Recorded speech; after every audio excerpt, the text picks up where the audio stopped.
We have Kerry Wright joining us now from the Athletic Fund.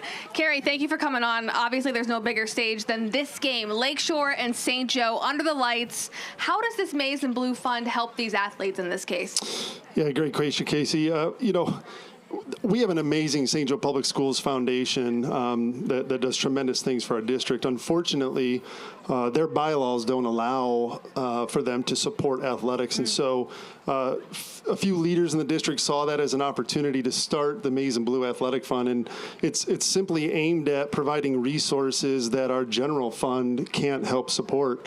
Nearly 50% of our student population participates in at least one sport at our school.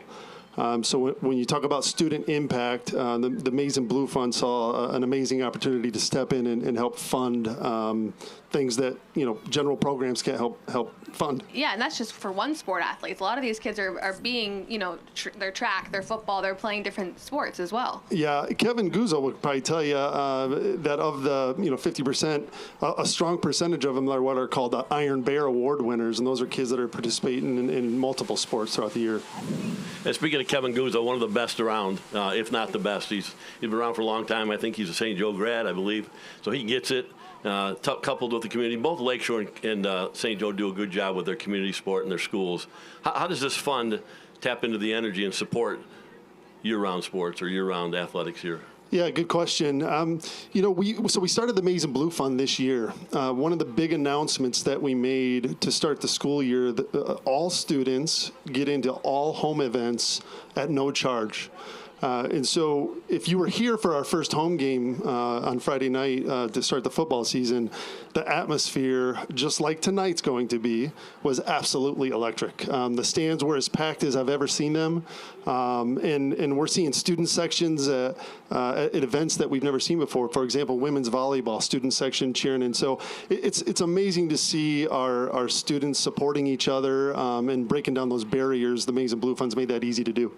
That's awesome. This takes a community effort. It takes a partnership with the school. It takes a good leader from somebody like you that's doing that, and Kevin that does it here. And the administration have to agree as well. So yeah. What a great job. Thanks for bringing that up. We've had amazing support from our superintendent, Kristen Box, our athletic director, Kevin Guzzo, our coaches. Everybody's been really behind the whole concept, so super excited.